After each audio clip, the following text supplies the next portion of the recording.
أعوذ بالله من الشيطان الرجيم. بسم الله الرحمن الرحيم. عما يتساءلون عن النبأ العظيم الذي هم فيه مختلفون. كلا سيعلمون ثم كلا سيعلمون.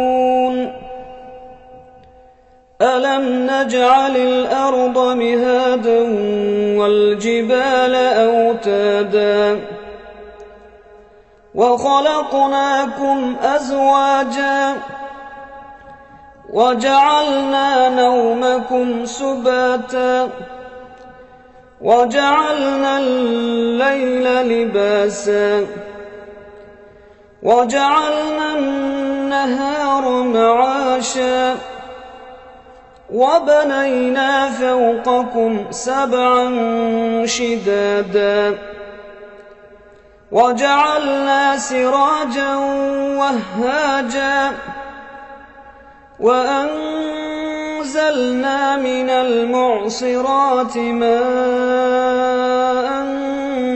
ثجاجا لنخرج به حبا ونباتا وجنات ألفافا.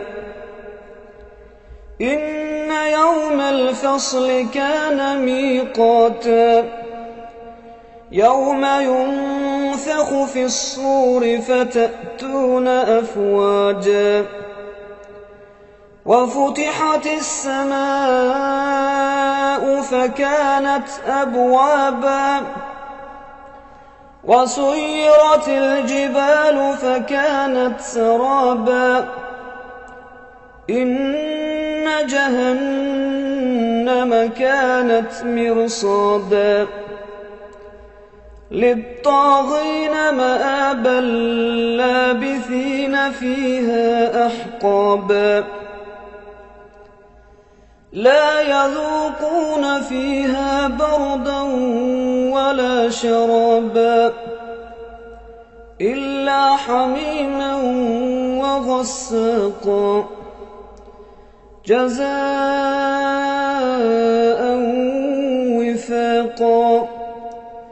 إنهم كانوا لا يرجون حسابا وكذبوا بآياتنا كذابا وكل شيء أحصيناه كتابا فذوقوا فلن نزيدكم إلا عذابا. إن للمتقين مفازا حدائق